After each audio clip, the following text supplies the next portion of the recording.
What's going on, everybody? Welcome back to Redriveraviation. Hope you guys are on a fantastic day today. And today we have a huge 1-400 NG models announcement video for you guys. We have a huge announcement here. Absolutely incredible stuff going down. If you guys saw the thumbnail, this is absolutely huge. I'm super excited to make this video today. I hope everybody's doing very well. Thank you guys for stopping by today. Today we have a huge announcement in the 1-400 scale. We're just going to dive straight into it, guys. I'm so excited. Before we get started, I want to give big credit to Yesterday Airlines. They were the guys that covered the new NG model stuff for the most part, the new molds that is. So I really want to thank them for making these articles. It really means a lot to us to find out what's going on behind the scenes. And this is huge, guys. We're jumping straight in. They also have an Instagram if you want to go check that out. I think that's how quite a few of us found out, including myself. Boeing 737, 600, 700, 900, 1-400 scale new sample molds. Wow. Here we go, boys. The first new molds, the first 3 new molds of the 10 that NG said they were going to do. And these are huge. I'm going to say a lot of my thoughts at the end. We got a big time article here to read. I want to thank Yesterday Airliners once again for putting this together. It really means a lot. We're just going to get started here. All right. Here is the initial picture of all 3 of the new molds. The 600, the 700, and the 900. Wow. Man, I'm so hyped. We're just going to start reading here. I got a lot of thoughts for the end, so... NG Models has big plans for 2021, but with the announcement that they have 10 new molds coming this year, that was the video that I made on December 24th, 2020, it was fairly obvious that some would be variants of existing molds. The first 3 new molds have already arrived at the hangar and completing NG's new lineup of next generation 737s, with the series of the 600, the 700, and the 900 joining the existing 800. Here's a look at the new sample states in the market of the 737 NGs. He does bring up a very good point here. It's probably going to be probably a couple more of them, like I would have to say 788 probably. I don't think the A321 like counts as like the 319 and 320, so that would be a little different. So we'll have to see, but something like that. He brings up a very good point there about existing molds already, and here's already 3 of them, man. Absolutely incredible. Okay, so here's another picture with 737-800, of course, that we've came to know and love. It was all the way back in December 2018 that I received the first samples of NG's new 737-800 mold. They were excellent, and although there was some minor criticism about the nose gear fixing and the nose shape, they easily remain the best 737 NGs ever made. In fact, arguably the small changes that has been made to the Boeing 737-800 production mold, slightly modifying the angle down from the cockpit to the nose cone and from the nose gear door to the nose cone, have not been improvements. I personally think they have been improvements. If you guys are not understanding what he's referring to here, he's referring to like the Southwest first production, the American 737, the original United first production 737-800 Evo Blue, and even Continental Globe. Quite a few iterations of the 737 from NG before May 2019, 2020, had the high nose landing gear with the height and the nose being a little funky, if you want to go there. Those were fixed to make it look more adequate. So that's what he's referring to there. Okay, so here we go. The NG models Boeing 7. Oh, that's the link to the article, the 737-800. Maybe we'll go over that one day. Let me know. So here's another picture of the lineup, just looking crazy. Okay, this statistic blows my mind here. I kind of glanced at this to make sure that just to add on some thoughts if I thought of any. NG has made good use of the Boeing 737-800 mold with 76 announced or released models in less than 2 years, compared to there being only 94 Gemini 737-800s in 20 years and 178 Phoenix 737-800s in 12 years. It stands to the reason that they are also likely to fill up the ranks of the other series, which is not a bad thing, as other 737 NGs have not been anywhere near as well covered as the Series 800. And when they have had, they've often, sorry, I can't talk this morning, often use weak castings. Here's another picture here with the 737-800 right here. Looking really good. I'm so excited to go over every mold. And let's deep dive. Okay, Boeing 737-600 mold. This is the most surprising of the new variants made. Although sorry, I can't talk. Although if you're producing a 700-900 range, for the extra cost of a 600 is procedurally small, so not very much in other words. Panda has a decent mold in the space, as prior to 2018 all the manufacturers, aside from Herpa, ignored the type. Yes, so Panda Models recently has been grinding on some 767-300s, Janet, the Boeing house livery, and I know there's been some custom releases as well. Prairie Diecast, or Prairie Wings, did the WestJet. Very, very cool. Okay, so here's a picture of the Scandinavian one just for reference. And then competition. The Panda mold is very nice, and they've recently released a few new molds, of a total of them being 14. Although usually they produce multiple regos for the same scheme, I think he just means registrations. There is a lot of empty slots, but there are a few.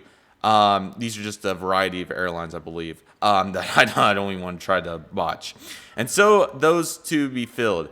Given that Panda struggles to release much at all, this new competition for the 737-600s is likely going to be a thorn on their side.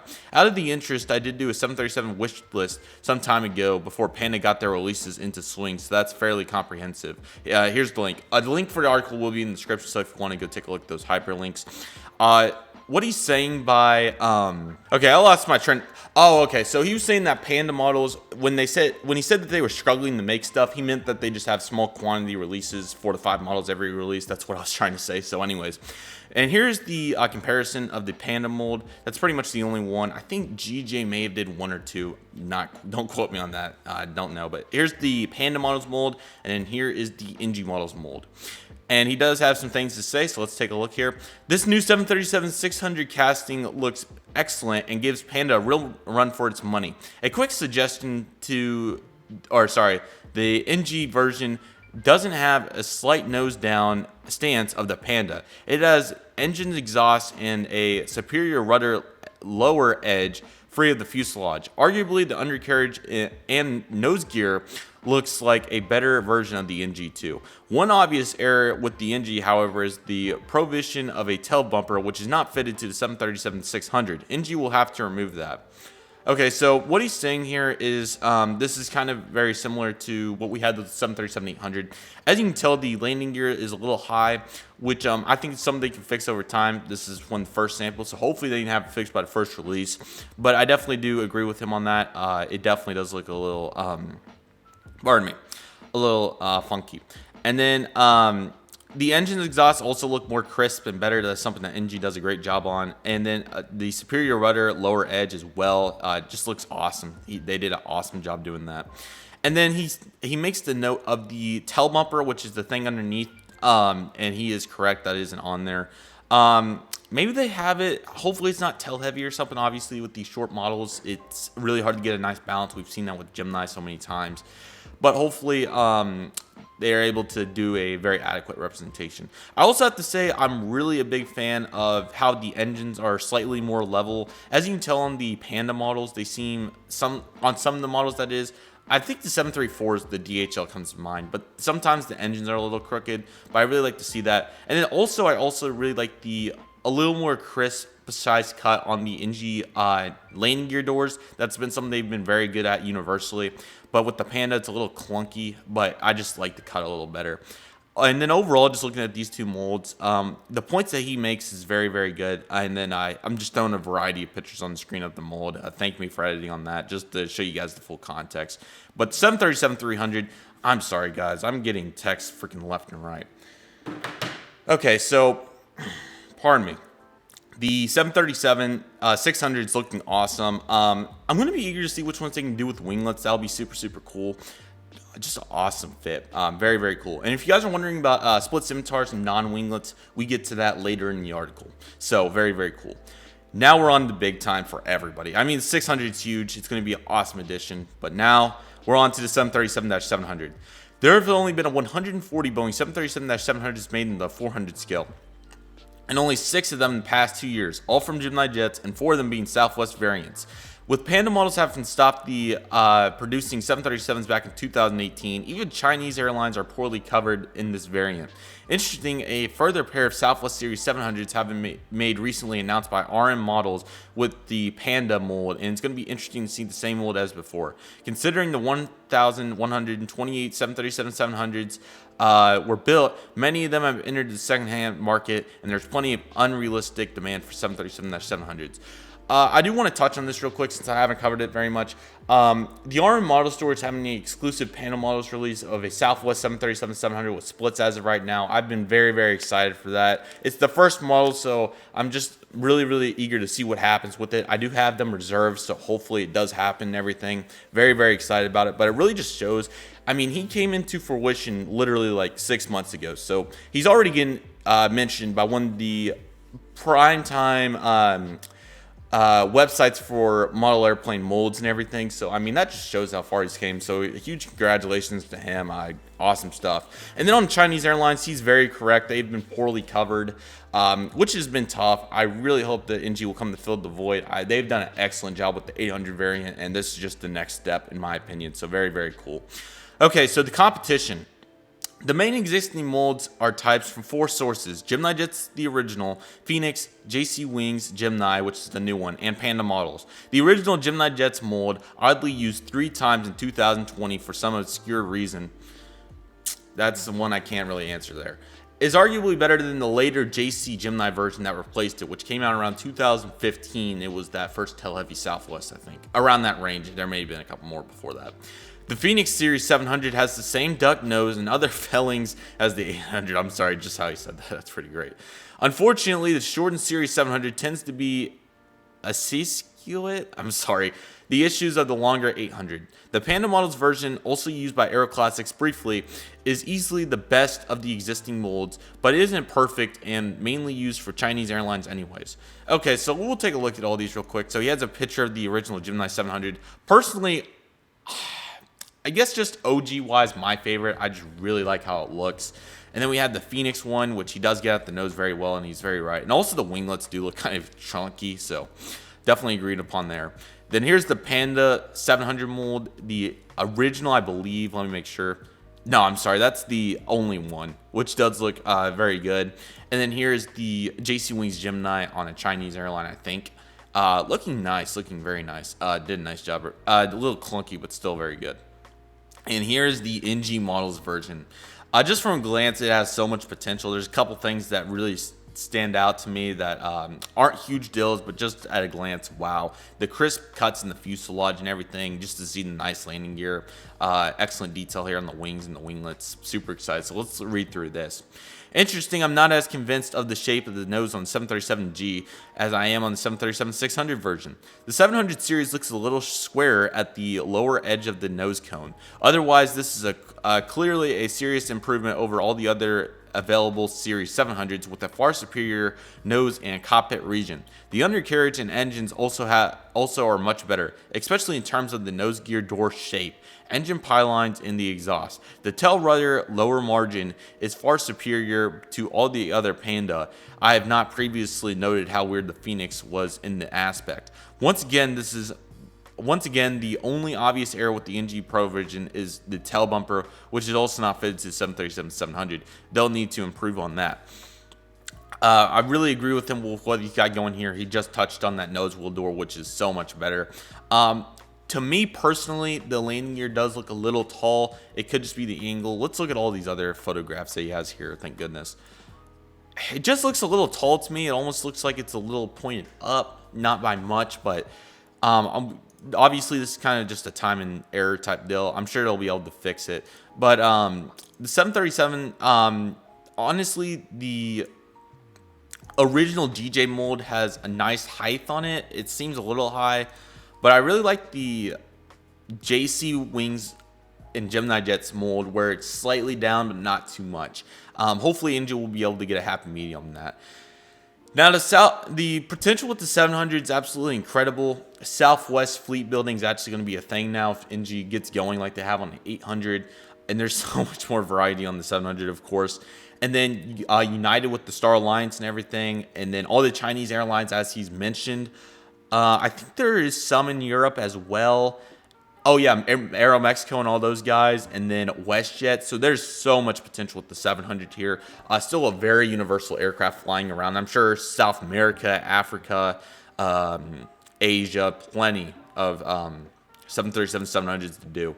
I'm so excited. Wow. I'll touch about it a little more at the end. But we still have another one. And that is the Boeing 737-900. There have been 49 737-900s made in the 400 scale today, which is once again a poor considering the 557 737-900s and 900 ERs made. The 900 was a poor sell, however, the 900 ER outsold the 737-700s substantially since 2012 after production began in 2007. Externally, the aircraft looks the same as the others in the series aside from the extra length. It also has the tail bumper of the Series 800 absent from the 600 and 700. The 737-900 also has the different door configuration, but this isn't a mold issue in the 400 scale. And here's the competition. The competition minors those 737-700s, except that Panda never made a 900 series, and Whitney Wings made a few instead. With the absence of the stronger series of the 700 mold, almost all the releases are very ordinary and or a little obsolescent. Not obsolete. I'm not sure what that word means. My bad. In terms of the details, so there's plenty of scope for the re-release, as well as the new molds. Below are 3 of the 4 molds. I don't own any of the newer JC Gemini Jets molds, but are the same characteristics as the 7 and 800 versions. Okay, so he has the original GJ, which that Chester had that model. It's so good. And then we have the Phoenix 900, same thing as the 700, kind of a little clunky in there and kind of looks a little goofy. And then he has the Whitney Wings, which that one was super cool. And then the newer GJ, it is that it's that United Eco Skies is the first one that comes to mind. The Delta 737-900, prime example. Just like the 800, just put a little more length on it and some wing flex. So yeah, the 900 is going to be a huge addition. Here's the new mold right here. I'm really liking this mold for a variety of reasons. First off, it does look long, but I think that's actually how it's supposed to be long, of course. Tail bumper is adequate here. And the nose wheel height, I do feel like looks a lot closer here. Maybe even a little short, but I think that's what it looked. I think they just took the 800 and slapped it on there, and I think it's looking very nice. The Series 900 carries over all the details from the other 2 versions. It has a better shaped nose than the 737G samples, which I agree with, since so much similar to the 800 probably. It also correctly this time has a tail bumper found on all of the Series 900s. And just glancing at these pictures here of the aircraft, really looks nice. The nose definitely is something to keep in mind on. I just love how the engines are level. That's a huge, and just to have some nice ground clearance compared to the Gemini especially. Awesome to see it, man. I love it. Just looking great. Flap spats, speed brakes. Great detail here from next generation on getting everything. This is the first sample too. Even more potential. I wish he would have showed some underbelly shots. That's not a huge deal. I understand that putting aircraft under tail is not the safest thing in the fuselage, but maybe he could have held it or something. But that's just a little thing. Not a huge deal. We'll see when it gets here for sure. So yeah, absolutely incredible stuff. Here is the roundup. NG Models provided me with 3 samples, 1 for each mold. Here are a couple things to note.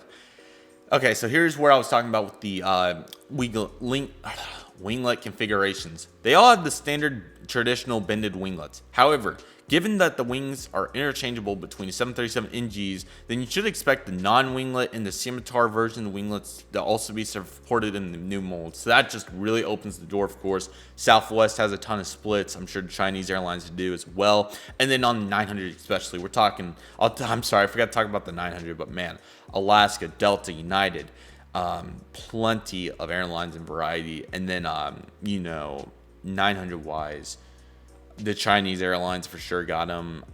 There's a couple in Europe too, I believe. Plenty of things to go over there. Wow. But with the splits, just going to be such a helpful asset because they can do the old United Continental Globe without winglet, or with the blended winglets, and then with winglets. For Alaska, they can do the scimitars and the non-winglets if they wanted to, that sort of thing. And then on the 737-700 too, plenty of variety there with Alaska as well. You can do the old Chester livery, the new one, the cargo 737-700, which I'm assuming it's about the same, so you could do that as well. Incredible stuff. 900 too, man, just going to be so helpful, especially when we can get Deltas to have normal one of those. People get stack those, and United for sure. I know there's a ton of people doing United hubs, so wow, that's going to be incredible. All for the 737s together here, and then obviously all three share a huge amount of commonality with the existing 737-800 mold, so I don't feel like I need to do a detailed review of each. They clearly score well on almost identically to the 800's molding. When I first received samples, I admit I wasn't too overwhelmed with joy. However, some investigation has shown what a huge opportunities the molds varieties bring in the 400 scale. When a few of them have been made already in the existing 737-800 molds, unlike the A320 series, are relatively weak. I think he's mainly talking in terms of mold variety, not necessarily if they're good or not. Okay, guys, sorry guys, my camera does that turn off deal at 20 minutes. I don't know why. Anyways, we were here in this paragraph, so I'll just read from here. With the 737-700 entering the classic era territory, he says it's scratch, which I can see quite a few variants at least entering into my collection as both additional and replacements, which same here. I'll talk about that a little bit. Here's 737-700 from the front looking very nice, and the 737-900 to conclude the article. Wow, this is huge for the community in general. Quite a few of us have been waiting for the 737-900. 737-700s, 900s, and 600s in a really nice mold. NG really has it going here. I'll be eager to see when these roll out. I would assume about February, March timeframe, maybe April, because the Chinese New Year is coming up, so that's going to delay things a little bit. Just really glad to see the progression here of NG models already getting going. Hopefully these don't have QC issues or anything. Loving the precise cut, especially that 700 mold looks really pretty. Just work on the landing gear a little bit and the nose. But these are things that will come over time, and hopefully they will take this constructive criticism to heart and fix it up a little bit for the first releases. The variety that will be present here is absolutely incredible. There's plenty of airlines, and I really like that they decided to do the 600 as well. I know that's not going to be a common pick throughout a lot of us. However, it's just huge for the retro guys especially. And there's plenty of good models to do on it, and just to have that mold, I think it's a great addition, especially when it wasn't too much more to do, just add it on with a new fuselage, very similar. So why not just knock it out type deal? Totally agree with NG on that move. Now 700 and 900, huge for everybody. We would have to think with all the combinations they can do with no winglets, bended, and split scimitars. They're just going to go absolutely crazy on it, man. It's going to be huge in terms of variety. They've done lots of 800s already, and I would love to see. Just personally, I know there's plenty of Chinese airline things they could do with this and stuff, but Southwest, you could definitely do a bunch of trial releases. You could do 3 specials. You could do Desert Gold, Canyon Blue, and Harp. I mean, and the bended and the split scimitar for some of those. Just, man, there's so much variety to come with that. And then 900, same vice versa goes. And there's plenty of great airlines to do. But yeah, he touches on the at the very end there as additional additions and replacements. Very same deal here, and it's kind of why I wanted to cover this topic for sure, is that there's going to be plenty of new additions, Southwest specials. There's probably some 900s that I don't have. The 900 Chester with splits, definitely going to stack that. Just plenty of models to get, but also as replacements as well. If the NG is just superior, Southwest are going to be heading onto eBay. Vice versa goes for, the Delta 739, United 739s, and all that sort of thing is definitely going to be kind of taking over the priority, but definitely will still have some of them. And just going to be such a good variety, man. So I know this video is dragged on a long time, but we had a lot to cover here today with this brand new NG models announcement. So that will do for today's announcement, guys. I hope you guys enjoyed it. Let me know what you guys are thinking of these announcement videos. I think that they're doing dividends. I really enjoy doing them. And also, please let me know in the comment section if you guys like to keep seeing them and everything. And maybe we could branch out into even more stuff in that sort of realm. Also want to give huge credit to Yesterday Airlines. They do a great job covering all the, when the 400 scale and everything. Just awesome stuff here. I'm going to have to dig into their website a little bit, but I just want to give huge credit because they really do an excellent job covering everything. They do a average of looks like about 10 articles per month, so that's awesome. So once again, much appreciated. And may even have to donate because that's just incredible that they are kind enough to bring us that information. So thank you so much, Yesterday Airlines. Really appreciate it. Go check them out. Link in the description. I'll even link their Instagram. So go check those out. So I hope you guys enjoyed. Thank you guys so much for watching. Take it easy, guys. Stay safe. Do what you love and love what you do. My name is Redriveraviation. I want to thank you guys so much for watching, and I'll see you guys soon as Redriveraviation is signing off.